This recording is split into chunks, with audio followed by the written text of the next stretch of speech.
Okay. अच्छा, मैं ये लेक्चर नंबर 11 में रिकॉर्ड कर रहा हूँ। ये लेक्चर नंबर 11 में एक चीज़ क्लियर कर दूँ कि ये जो लेक्चर मैंने अपने ना हार्ड कॉपी फॉर्म में लेक्चर बनाए हुए हैं, तो 11 नंबर 11 जो है वो रेफरेंस जो है वो मैं इसलिए यूज़ कर रहा हूँ कि फर्स्ट 10 लेक्चर जो हैं वो लॉकडाउन से पहले जो क्लास में डिलीवर हुए थे लेक्चर, तो 10 लेक्चर जो है वो क्लास में डिलीवर हो चुके थे। तो लेक्चर नंबर 11 जो है ये मैं अब रिकॉर्ड कर रहा हूँ। तो एक चीज़ मैं और क्लियर कर दूं कि 26 मार्च को ना, एक जब अभी फेज़ 1 और फेज़ 2 वाले कोर्सेज और डिसाइड नहीं हुए थे, तो 26 मार्च को एक मैंने अपने इलेक्ट्रिक मशीन के सारे स्टूडेंट्स के साथ एक मीटिंग की थी। तो उसमें ना ये लेक्चर नंबर 11 कवर किया था, लेकिन उसकी मेरे पास रिकॉर्डेड वीडियो पड़ी हुई थी, लेकिन मैं उसको यूज़ नहीं कर रहा क्योंकि उसके अंदर जो है ना शेयर स्क्रीन ये इस तरह यूज़ नहीं हुई थी। उसमें जो है वो मेरी वीडियो के साथ ही था, और साउंड भी ज़ाहिर है कि जब इतने ज़्यादा स्टूडेंट्स होंगे तो साउंड भी उसकी अजीब सी थी। तो मैं ये दोबारा रिकॉर्ड कर रहा हूँ। तो वो लेक्चर जो है जो 26 मार्च को हमने ये जूम मीटिंग पे किया था, तो उसको काउंट नहीं कर रहे हैं, ठीक है। तो ये लेक्चर नंबर 11 जो है ये मैं अब शेयर स्क्रीन के साथ कर रहा हूँ, और मैं ये पीडीएफ को स्क्रॉल करूँगा। ये पावर पॉइंट की तरह ही है, जिसके पेजेस हम स्क्रॉल कर लेंगे और उसी तरह स्लाइड्स की तरह जो है वो आप लोग ये देख सकते हो, और जो है कॉर्नर में आपको मेरी वीडियो नज़र आ रही होगी, ठीक है। अच्छा, अब ऐसा है कि ये जो लेक्चर नंबर 11 है ये इलेक्ट्रिक मशीन के थर्ड चैप्टर पे है, और थर्ड चैप्टर जो है वो इलेक्ट्रिक मशीन्स का वो एसी मशीन्स फंडामेंटल्स पे है। तो मैंने एक चीज़ क्लियर की थी पहले भी लेक्चर में कि जो ये वाली बुक है इसमें जो एसी मशीन के चैप्टर्स हैं वो चैप्टर 4, 5 और 6 जो हैं, ये तीन चैप्टर जो हैं ये एसी मशीन्स के हैं। चैप्टर 4 जो है वो सिंक्रोनस जनरेटर्स का है, चैप्टर 5 सिंक्रोनस मोटर्स का है, और चैप्टर 6 जो है वो इंडक्शन मोटर्स का है। तो ये जो चैप्टर 3 है ना, इस चैप्टर का नाम एसी मशीनरी फंडामेंटल्स है। बेसिकली वो ये अगले जो तीन चैप्टर हैं 4, 5 और 6, उन तीनों चैप्टर के कुछ फंडामेंटल्स को डिस्कस करता है, और उसको उसके लिए अलग चैप्टर इसने बनाया हुआ है, ठीक है। तो मैंने असल में आप ये कह सकते हो कि चैप्टर 4, 5, 6 के जो कंसेप्ट हैं वो इसने समराइज करके चैप्टर 3 में दिए हैं, जो कि जाहिर है कि चैप्टर 4, 5, 6 में भी डिस्कस होंगे। तो चैप्टर 3 जो है ना, इसके ऊपर इतना ज़्यादा मैंने लेक्चर्स बनाए नहीं थे। इस पर मैंने दो लेक्चर्स में लेक्चर नंबर 10 और लेक्चर नंबर 11 के अंदर जो है मैंने चैप्टर 3 को कंप्लीट किया। और लेक्चर नंबर 10 जो है वो गालिबन मेरे ख्याल में सेशनल 1 के कोर्स में भी था। हमारे पहले 10 लेक्चर जो थे वो सेशनल 1 के कोर्स में थे, तो लेक्चर नंबर 10 तक तो हमने कर लिया था। तो लेक्चर नंबर 11 जो है ये भी चैप्टर 3 पे है। तो ये मैं आपको क्लियर कर दूं कि जो चैप्टर नंबर 3 है ये दो लेक्चर्स में ही कवर हो गया था, लेक्चर नंबर 10 और 11 में, ठीक है। तो 10 में आप उसको चेक कर सकते हो। ये 10 लेक्चर नंबर 10 जो है वो ऑलरेडी हम कर भी चुके हैं, और गालिबन वो सेशनल 1 के कोर्स में भी था। अच्छा, अब लेक्चर नंबर 11 जो है इसके आप पेजेस आप चेक कर सकते हो। स्टार्ट हम कर रहे हैं रोटेटिंग मैग्नेटिक फील्ड से, कि रोटेटिंग मैग्नेटिक फील्ड क्या होती है, ठीक है। मैं एक दफ़ा पहले स्क्रॉल करके ना आपको टॉपिक्स बता देता हूँ, उसके बाद हम इसको लेक्चर को शुरू करते हैं। पेज 1 पे अगर आप देखो तो रोटेटिंग मैग्नेटिक फील्ड वाला टॉपिक है, ठीक है। पेज 2 पे रोटेटिंग मैग्नेटिक फील्ड ही चल रहा है, उसके करंट और मैग्नेटिक फील्ड इंटेंसिटीज और मैग्नेटिक फ्लक्स डेंसिटीज जो हैं वो हैं। अच्छा, पेज 3 के ऊपर जो है वो relation between electrical frequency and magnetic field, जो रोटेशन है उसकी उसके दरमियान रिलेशन है। उसी पेज पे article 3.5 induce torque in AC machine, उसकी जो है वो इक्वेशन नीचे दी हुई है, ठीक है। आगे अगर हम देखें तो winding insulation in AC machine है, और ये पूरा पेज उसके ऊपर है। उसके बाद एसी मशीन के पावर फ्लोज और लॉसेज हैं, ठीक है। एफिशिएंसी का फार्मूला है, लॉसेज हैं इस पेज पे। और आगे जाओ तो पावर फ्लो डायग्राम है। ऊपर वाली जो डायग्राम है ये जनरेटर की है, और नीचे वाली जो है वो मोटर की है। ऊपर वाली 3 फेज एसी जनरेटर की, और नीचे वाली 3 फेज एसी मोटर की है।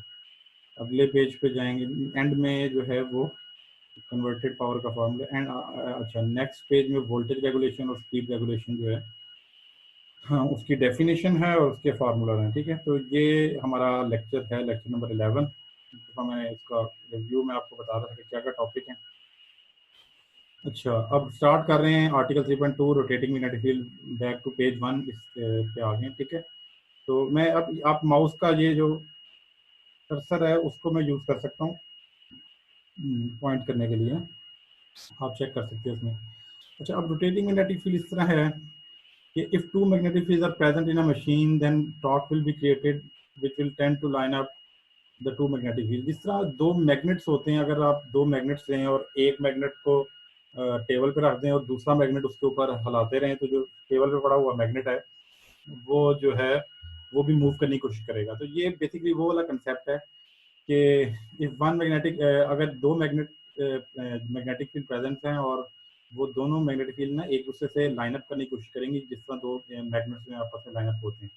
अच्छा, if one magnetic field is produced in the stator of the machine and other magnetic field produced in the rotor of the machine, और स्टेटर और रोटर को अगर आपने इमेजिन करना है तो इस तरह कर सकते हैं। ये मोटर आपने देखी हुई है, मोटर जो होती है उसका बाहर जो कवर है वो स्टेटर होता है और अंदर जो रोटेट कर रहा होती है, बॉडी रोटेट कर रही होती है, वो रोटर होता है। ठीक है, तो अगर एक मैग्नेटिक फील्ड जो है वो स्टेटर में बनी हो, क्रिएट हो, और एक जो है वो रोटर में प्रोड्यूस हो, then torque will be induced in the rotor. फिर तो रोटर वाले जो मैग्नेटिक फील्ड है उसमें टॉर्क जनरेट होगा, और which will cause the rotor to turn and align itself with the stator magnetic field. तो रोटर की जो मैग्नेटिक फील्ड है वो स्टेटर के मैग्नेटिक फील्ड के साथ अलाइन होने की कोशिश करेगी और उसको चेस करने की कोशिश करेगी।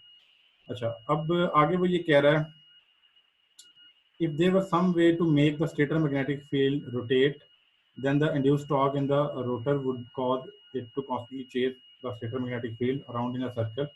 अच्छा, अब ऐसा है कि अगर दो मैग्नेटिक फील्ड हैं भी, एक स्टेटर में और एक रोटर में, तो अगर उनमें से एक जो है वो रोटेटिंग मैग्नेटिक किसी तरह रोटेट कर सके, तो फिर क्या होगा कि जो रोटेटिंग मैग्नेटिक फील्ड है जो है दूसरी मैग्नेटिक फील्ड जो रोटर की है वो स्टेटर की मैग्नेटिक फील्ड को चेस करने की कोशिश करेगी। ये बिल्कुल वही बात है ना कि एक मैग्नेट जो है आपने टेबल पर रखा हुआ है, यानी वो स्टेशनरी है, और दूसरा मैग्नेट जो आपके हाथ में उसको आप रोटेट कर रहे हो, तो जो टेबल वाला मैग्नेट है वो जो रोटेट वाले मैग्नेट को चेस करने की कोशिश करेगा और वो हिलने लग जाएगा। ठीक है, तो इसी तरह हम कह रहे हैं कि स्टेटर की मैग्नेटिक फील्ड अगर किसी तरह रोटेट करने लग जाए, तो जो रोटर के मैग्नेटिक फील्ड है वो उसको चेस करने की कोशिश करेगी, एक सर्कल में मूव करने लगेगी और इससे रोटर घूमने लग जाएगा। अब आगे वो ये कह रहा है, how can the stator magnetic field be made to rotate. Stator की मैग्नेटिक फील्ड को हम कैसे रोटेट कर सकते हैं। ठीक है, तो इसका आंसर, पहले ये क्वेश्चन बनाया हुआ है, अब इसका आंसर ये है, the fundamental operation of AC machine operation is that the stator की मैग्नेटिक फील्ड को रोटेट कैसे कर सकते हैं। उसका सिंपल आंसर ये है कि अगर आप थ्री फेज करंट देते हो ना स्टेटर को, if a three phase set of current each of equal magnitude and differing in phase by 120 degree, three phase current जो कि जिनके मैग्नीट्यूड इक्वल हों लेकिन उनके फेज में 120 डिग्री का डिफरेंस हो, वो अगर थ्री फेज वाइंडिंग में स्टेटर में फ्लो करते हैं, then it will produce a rotating magnetic field. तो ऊपर जो क्वेश्चन है, ये जो क्वेश्चन इसने पूछा हुआ है कि स्टेटर के मैग्नेटिक फील्ड को रोटेट कैसे कर सकते हैं, तो उसका आंसर ये है कि स्टेटर को अगर आप थ्री फेज करंट देंगे तो उससे जो है वो स्टेटर में मैग्नेटिक फील्ड जो पैदा होगी वो रोटेटिंग मैग्नेटिक फील्ड होगी। ठीक है, और वो रोटेटिंग मैग्नेटिक फील्ड में भी 120 डिग्री का आपस में उनका मैग्नीट्यूड इक्वल होगा और 120 डिग्री अपार्ट होंगी वो। ठीक है, तो ये रोटेटिंग मैग्नेटिक फील्ड की क्रिएशन का आंसर है। अब अगले पेज पे आ जाएं, तो अगले पेज पे उसने जो है एक डायग्राम बनाई हुई है जिसमें ये rotating three phase magnetic field जो है उसकी एक डायग्राम है, जिसमें H A H B B H C C जो है ये फेज हैं, तीन फेज हैं, ए फेज, बी फेज और सी फेज। इनके दरमियान में 120 डिग्री का एंगल है, तीनों के दरमियान में, हर दो के दरमियान में 120 डिग्री है। नीचे जो है वो इक्वेशन का सेट दिया हुआ है। पहला जो तीन इक्वेशन का सेट है वो करंट्स का सेट है, आई ए डैश यानी एक फेज का जो करंट है I am sine omega T. तो इसमें आप देख सकते हो कि इन तीनों का मैग्नीट्यूड जो है वो कांस्टेंट है, I am I am I am, और इनके दरमियान में जो फेज का डिफरेंस है वो 120 डिग्री का है। इन पहले दो के दरमियान में भी और दूसरे और तीसरे के दरमियान में 120 डिग्री का फेज डिफरेंस है। इसी तरह अगले जो तीन इक्वेशन हैं एच मैग्नेटिक फील्ड इंटेंसिटी, उसमें भी ये है कि इन थ्री फेज करंट की वजह से जो मैग्नेटिक फील्ड बनेगी उसके दरमियान उसके जो मैग्नेटिक फील्ड है उसका भी मैग्नीट्यूड कांस्टेंट होगा, लेकिन उनका जो फेज है उनमें 120 डिग्री का डिफरेंस होगा। ठीक है, पहले जो तीनों करंट्स हैं वो एम्पेयर्स में है, फिर मैग्नेटिक फील्ड इंटेंसिटी जो है वो एम्पेयर टर्न्स पर मीटर में है, और उसके बाद नीचे देखोगे बी मैग्नेटिक फ्लक्स डेंसिटी जो है, जो फ्लक्स ओवर एरिया की इक्वल होती है। यार एक मिनट,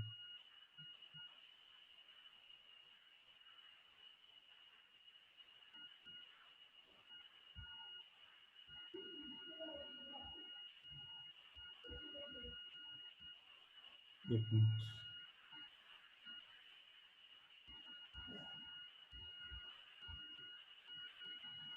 अच्छा, ये बीच में वो क्लोज हो गया था। अच्छा, तो जो नीचे मैग्नेटिक फ्लक्स डेंसिटी है, उसमें भी इसी तरह ही है कि उनके मैग्नीट्यूड कांस्टेंट हैं, और जो है उनके फेज एंगल के दरमियान में 120 डिग्री का डिफरेंस है। ठीक है, तो तीनों मैग्नेटिक फील्ड्स का जो टोटल है, यानी मैग्नेटिक फील्ड ए और मैग्नेटिक फील्ड बी और सी फेज, इन तीनों का जो सम है वो 1.5 डीएम, और एंगल जो है वो -90 होगा। ठीक है, तो ये तो तीन सेट ऑफ इक्वेशंस हैं, ये आपको बता रही हैं कि थ्री फेज सप्लाई अगर आप देते हो, थ्री फेज सप्लाई अगर आप देते हो और स्टेटर की मैग्नेटिक फील्ड को, तो ये तीन फेज के करंट इस तरह के हैं मैथमेटिकली। उससे मैग्नेटिक फील्ड जो इंटेंसिटी है वो नेक्स्ट तीन इक्वेशन में, एच की इक्वेशन में, और मैग्नेटिक फ्लक्स डेंसिटी जो है वो नेक्स्ट तीन इक्वेशन में है। और इन तीनों सेट ऑफ इक्वेशन में आप देखोगे कि मैग्नीट्यूड इक्वल है, लेकिन जो फेज है वो 120 डिग्री अपार्ट है। ठीक है, तो अच्छा, अब अगले पेज पे आ जाओ। अगले पेज पे जो है वो रिलेशनशिप है between electrical frequency and speed of magnetic field rotation. ठीक है, जो स्टेटर को आप थ्री फेज सप्लाई दे रहे हो, उसकी फ्रिक्वेंसी एफएससी, और उससे जो रोटर घूमेगा उसकी रोटेशन, इनके दरमियान में एक रिलेशन है। इस इक्वेशन का प्रूफ जो है ना वो हमारे कोर्स में नहीं है। वैसे बुक में इसका प्रूफ, इसका काफी थ्योरेटिकल प्रूफ है, लेकिन हम जस्ट उसकी ना इक्वेशन का एंड रिजल्ट जो है उसको डिस्कस कर रहे हैं कि जो स्टेटर की फ्रिक्वेंसी है एफएससी, और जो रोटर की रोटेशन है, रोटेशन की स्पीड है एफ एन एस एम, इसके दरमियान रिलेशन जो है वो गिवन है। तो ये रिलेशन जो है ना, f is equal to n p और 120 है। एक गलती जो बच्चे करती हैं इस इक्वेशन में, वो पी को पावर समझती हैं। तो इस इक्वेशन में ना f s c is the electrical frequency of the stator, stator को जो आप थ्री फेज सप्लाई देंगे उसकी फ्रिक्वेंसी है। एन एस एम जो है ये mechanical speed of the magnetic field है, यानी मैग्नेटिक फील्ड जिस स्पीड से घूमेगी और उसी स्पीड से रोटर घूमता है। ठीक है, और पी जो है वो नंबर ऑफ पोल्स है, और 120 जो है वो कांस्टेंट है। ठीक है, तो ये एक रिलेशनशिप है between electrical frequency and speed of magnetic field. और ये जो रिलेशन है, क्योंकि मैंने आपको बताया कि थर्ड चैप्टर जो है वो फंडामेंटल्स ऑफ इलेक्ट्रिक मशीन्स है, तो एसी मशीन्स है, तो ये रिलेशन जो है ये जनरेटर में भी वैलिड है और मोटर पे भी वैलिड है। जो आगे हम पढ़ेंगे जब चैप्टर 4, 5 और 6 पढ़ेंगे, तो उसमें आपको आइडिया होगा कि ये जो है ये रिलेशन जो है ये जनरेटर और मोटर दोनों पे वैलिड है, और जब आगे हम करेंगे तो उसमें दोनों में आएगा ये। अच्छा, अब इंड्यूस टॉर्क पे आते हैं। आगे जो टॉपिक है ये इंड्यूस टॉर्क है। तो अच्छा, induce torque in AC machine से मैं ज़रा स्क्रॉल कर लूँ इसको। अच्छा, ये है article 3.5, induce torque in AC machine. ठीक है, इन अभी हम पिछले पेज पर डिस्कस कर चुके हैं। इन AC machine under normal operating conditions, there are two magnetic fields present, a magnetic field from rotor circuit and another magnetic field from stator circuit। ठीक है, दो मैग्नेटिक फील्ड होती हैं उसमें इलेक्ट्रिक मशीन में, जिनमें से एक मैग्नेटिक फील्ड होती है वो एक मैग्नेटिक फील्ड जो है वो रोटर में है और एक स्टेटर में है। ठीक है, तो इन दोनों मैग्नेटिक फील्ड का जब इंटरेक्शन होता है, तो एक मैग्नेटिक फील्ड जो है वो दूसरी मैग्नेटिक फील्ड को जब चेस करने की कोशिश करती है, तो उससे टॉर्क क्रिएट होता है। Just as two permanent magnets near each other will experience a torque which cause them to line up. ये बिल्कुल वही एग्जांपल जो पहले हम दे चुके हैं कि अगर दो मैग्नेट्स एक दूसरे के नज़दीक आते हैं, तो एक मैग्नेट दूसरे के साथ अलाइन होते हैं, और उससे वो लाइन अप होकर उसमें टॉर्क क्रिएट होता है। अच्छा, अब नीचे जो है इक्वेशन दी हुई है इंड्यूस टॉर्क की, यानी रोटर की मैग्नेटिक फील्ड और स्टेटर की मैग्नेटिक फील्ड के दरमियान जो टॉर्क क्रिएट होगा, उसका एक मिनट, ये मैं अगर इसको स्ट्रेट कर दूँ, ये कैसे हो गया।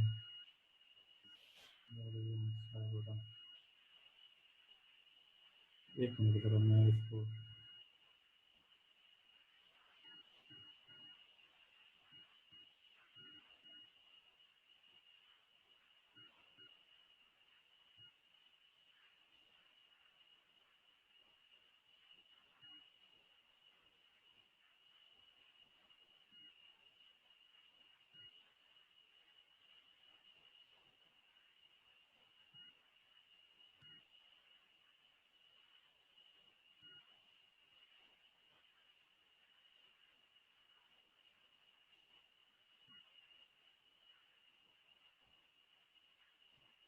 अच्छा, तो नीचे जो इक्वेशन है वो गिवन है बी आर और बी एस के, रोटर की मैग्नेटिक फील्ड और स्टेटर की मैग्नेटिक फील्ड के B R cross B S cross product होगा। और अगर आगे इसका हम देखें तो B R B net sine delta, तो दोनों के दरमियान में जो एंगल है वो डेल्टा है। रोटर और स्टेटर की मैग्नेटिक फील्ड के दरमियान में जो एंगल है वो डेल्टा है, और K B R B net sine delta के इक्वल होगा ये इंड्यूस्ड टॉर्क। ठीक है। अच्छा, अब नेक्स्ट पेज पे आ जाओ। ये वाइंडिंग इंसुलेशन एसी मशीन जो है ये बेसिकली ये एक छोटा सा थ्योरेटिकल टॉपिक है कि एसी मशीन्स के अंदर जो वायर के ऊपर इंसुलेशन होती है, अगर टेम्परेचर जब मशीन ऑपरेट कर रही होती है तो टेम्परेचर इंक्रीज करने से वो इंसुलेशन ब्रेक डाउन होने का चांस होता है, और जैसे ही वो इंसुलेशन ब्रेक डाउन होती है तो मशीन जो है वो शॉर्ट सर्किट हो सकती है। तो इसको प्रिवेंट करने के लिए जो है ना, एक मशीन को ओवर हीटिंग से बचाना होता है, और इसके लिए ज़रूरी है कि मशीन का जो मैक्सिमम टेम्परेचर है उसको हम लिमिट करें कि मैक्सिमम टेम्परेचर जो है वो कितना हो सकता है। ठीक है। तो इसका स्टैंडर्डाइज करने का इस पूरे पेज के ऊपर या इस पूरे टॉपिक के अंदर जो मेन चीज़ है ना वो यहाँ पे गिवन है, ये स्टैंडर्डाइज करने के लिए कि नेशनल इलेक्ट्रिकल मैन्युफैक्चरर एसोसिएशन जो है इन्होंने ये किया है कि जो इंस्टॉलेशन होती है ना उनकी 3 क्लासेस बनाई हैं, बी क्लास, एफ क्लास और एच क्लास। और इन तीनों क्लासेस का एक मैक्सिमम टेम्परेचर दिया हुआ है कि एम्बिएंट टेम्परेचर से कितना टेम्परेचर राइज कर सकता है, जो कि अलाउेबल लिमिट है। इससे ज़्यादा अगर टेम्परेचर राइज करेगा तो वो मशीन जो है वो फिर शॉर्ट आउट करने की होने का चांसेस होते हैं। तो ये जो 3 वैल्यूज़ हैं बस ये इसमें हैं कि इंस्टॉलेशन क्लास बी जो है उसका temperature 80 degree centigrade above ambient temperature हो सकता है। क्लास एफ जो है उसका 105 degree centigrade above ambient temperature हो सकता है, और क्लास एच जो इंसुलेशन है उसका 125 degree centigrade above ambient temperature हो सकता है। ठीक है। तो ये इंसुलेशन वाला ये पेज है। नेक्स्ट जो पेज है ना वो पावर फ्लोज और लॉसेस का है। तो इसमें पहली बात ये है कि एसी जनरेटर जो होते हैं वो मैकेनिकल पावर इनपुट लेते हैं और इलेक्ट्रिकल पावर बनाते हैं। एसी मोटर्स जो हैं वो इलेक्ट्रिकल पावर इनपुट लेती हैं और मैकेनिकल पावर जनरेट करती हैं। इन दोनों केसेस में जितनी भी इनपुट होती है वो सारी की सारी जो है आउटपुट में क्रिएट नहीं होती, दरमियान में कुछ लॉसेज होते हैं। तो इससे एफिशिएंसी का फार्मूला, एफिशिएंसी का कंसेप्ट आता है। एफिशिएंसी जो है वो P out over P in into 100 होती है। अच्छा, हम P in minus P out जो है ये इसको पी लॉस कह सकते हैं, या पी आउट जो है उसको P in minus P loss कह सकते हैं। तो पी आउट को अगर हम P in minus P loss है तो एफिशिएंसी का फार्मूला इस तरह भी लिख सकते हैं। ठीक है। तो एफिशिएंसी ये जनरल फार्मूला हर मशीन के लिए P out over P in into 100। तो ये एक मशीन की एफिशिएंसी कंसेप्ट है। ये दोनों टाइप की मशीन के लिए, जनरेटर के लिए भी और मोटर के लिए भी। ठीक है। अच्छा, अब नेक्स्ट जो है कि एसी मशीन्स के अंदर लॉसेस कैसे होते हैं, कौन से होते हैं। अब ये एक चीज़ देखिए कि ये जो लॉसेस इन एसी मशीन्स लिखा हुआ है ना, तो एसी मशीन्स का मतलब बोथ जनरेटर और मोटर है। मशीन जब एसी मशीन का वो वर्ड यूज़ करेगा तो इसका मतलब है जनरेटर भी और मोटर भी दोनों। ठीक है। तो आगे जाके जब चैप्टर 4 हम करेंगे तो वो एसी जनरेटर वाला चैप्टर होगा। तो जनरेटर वाले चैप्टर के अंदर फिर जनरेटर के लॉसेस होंगे और मोटर वाले चैप्टर में मोटर के होंगे।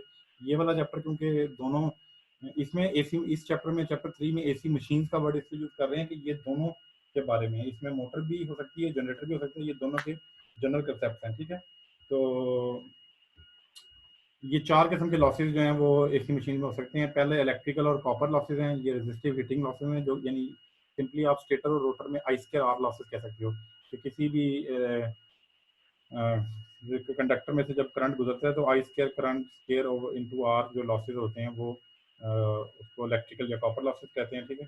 तो स्टेटर की वाइंडिंग क्योंकि 3 फेज होती है, जो हमने पीछे पढ़ा है पहले पेज के ऊपर, फिर रोटेटिंग मैग्नेटिक फील्ड कैसे बनती है। तो स्टेटर को 3 आई स्क्वायर आर कहेंगे क्योंकि 3 फेजेस होते हैं, और रोटर जो है वो सिंगल फेज होता है तो वो उसके आई स्क्वायर आर। ये आई एफ जो आर एफ है ये रोटर के हैं, और आई ए आर ए जो है ये स्टेटर के हैं। ए जो है वो आर्मेचर कहते हैं, जो स्टेटर होता है ना इसको आर्मेचर कहते हैं, और रोटर को फील्ड कहते हैं। तो एफ जो लिखा हुआ है रोटर के लिए वो फील्ड की वजह से है, और ए जो है वो आर्मेचर की वजह से। आर्मेचर जो है वो स्टेटर को कहते हैं और फील्ड जो है वो रोटर को कहते हैं। ये आगे ब्रैकेट में लिखा भी हुआ है। अच्छा, कोर लॉसेज जो है वो हिस्टेरेसिस और एडी करंट लॉसेज की वजह से होते हैं। हिस्टेरेसिस और एडी करंट लॉसेज ये आर्टिकल हम पहले कर चुके हैं, चैप्टर 1 में भी आए थे और चैप्टर इसमें ट्रांसफार्मर वाले चैप्टर में भी आया था, एडी करंट वगैरह और हिस्टैरिसीस वगैरह। तो ये वाले लॉसेस जो हैं, एडी करंट जो सर्कुलेटिंग करंट्स अनवांटेड करंट्स होते हैं, ये वाले लॉसेस जो हैं इनको कोर लॉसेस कहते हैं। उसके बाद मैकेनिकल लॉसेज हैं, फ्रिक्शन एंड विंडेज लॉसेज जो हैं इनको मैकेनिकल लॉसेज कहते हैं। अब आगे फ्रिक्शन लॉसेज जो हैं वो अलग बताए हुए हैं और विंडेज लॉसेज अलग बताए हुए हैं, तो मैंने अंडरलाइन करके एरो लगाया हुआ है। फ्रिक्शन लॉसेज जो होते हैं वो losses cause by the friction and bearing in machine, while windage losses जो होते हैं वो मशीन के मूविंग पार्ट्स और एयर के दरमियान में जो लॉसेज होते हैं उन्हें विंडेज लॉसेज कहते हैं। तो ये मैकेनिकल, जो थर्ड वाले जो मैकेनिकल लॉसेज हैं वो, और सेकंड वाले जो कोर लॉसेज हैं वो, इन दोनों को मिला के जो है वो नो लोड रोटेशनल लॉसेज कहते हैं इनको, ठीक है। तो अच्छा, तो अब चौथे वाले जो हैं वो स्ट्रे लॉसेज हैं। स्ट्रे लॉसेज की जनरल डेफिनेशन ये है कि जो लॉसेज मशीन के अंदर अबव 3 कैटेगरीज में लाई नहीं करते, यानी electrical copper losses, core losses और मैकेनिकल लॉसेज में जो लॉसेज इन ऊपर वाली तीनों कैटेगरीज में जो लॉसेज इंक्लूड नहीं होते, वो उनको हम स्ट्रे लॉसेज कह सकते हैं, और वो फुल लोड का 1% से ज़्यादा नहीं होते, मैक्सिमम फुल लोड का 1% तक होते हैं, ठीक है। अगले पेज पे आ जाओ। ये पावर फ्लो डायग्राम है। अच्छा, ये पावर फ्लो डायग्राम जो है, ऊपर वाली जो है ये एसी जनरेटर की है, 3 फेज एसी जनरेटर की, और नीचे वाली जो है वो 3 फेज एसी मोटर की है। ये भी मैंने आपको कहा है कि जब हम जनरेटर वाला चैप्टर करेंगे और मोटर वाला चैप्टर करेंगे तो ये दोबारा आएंगी।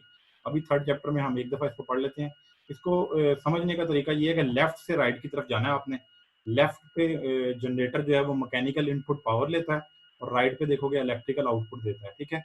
और नीचे जो एरो लगे हुए हैं वो लॉसेज हैं इसके। तो mechanical P in equal top light into mega M, ये इसकी इनपुट पावर है जो जनरेटर को देंगे।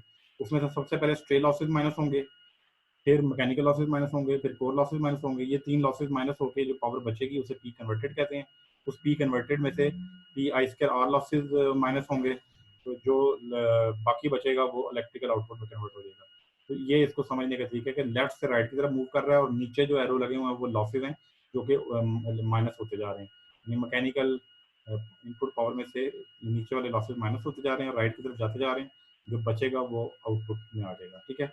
इसी तरह नीचे वाली जो डायग्राम है वो 3 फेज एसी मोटर की है। तो इलेक्ट्रिकल इनपुट जो है इसकी 3 phase 3 V phi I A cos theta, ये इलेक्ट्रिकल इनपुट है मोटर की। उसमें से सबसे पहले I square R losses minus होंगे, जो पावर बचेगी वो पी कन्वर्टेड होगी। फिर उसमें से कोर लॉसेज, मैकेनिकल लॉसेज और स्ट्रे लॉसेज माइनस होंगे। राइट पे जो है वो मैकेनिकल आउटपुट जो है वो मोटर देना शुरू कर देगी, ठीक है।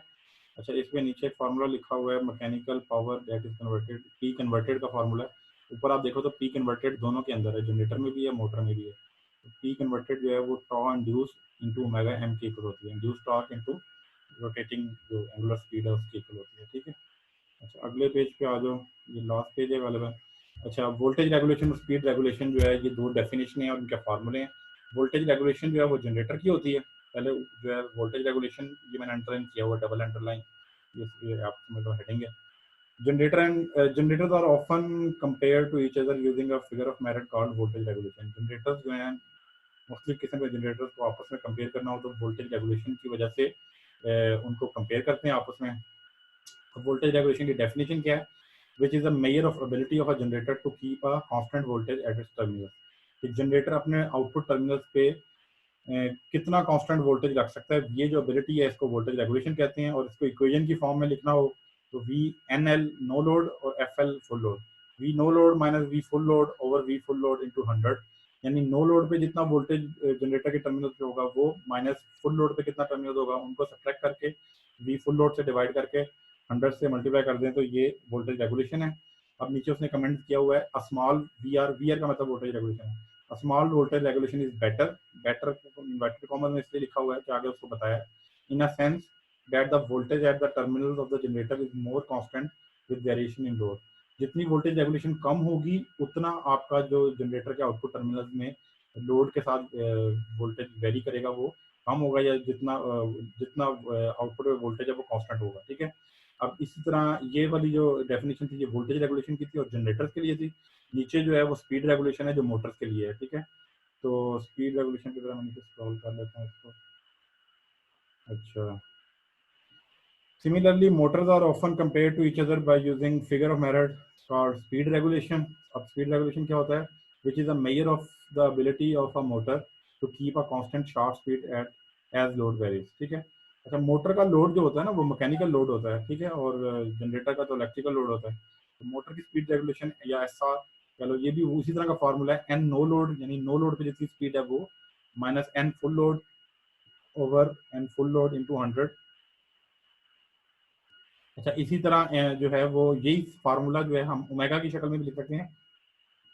अब एन और ओमेगा में क्या फर्क होता है, ये मैंने लेफ्ट पे लिखा हुआ है कि एन जो है वो आरपीएम वाली स्पीड होती है और ओमेगा जो है वो रेडियन पर सेकंड वाली एंगुलर स्पीड होती है। तो omega no load minus omega full load over omega full load into 100, इस तरह भी आप इस स्पीड को कह सकते हैं, ठीक है। अच्छा,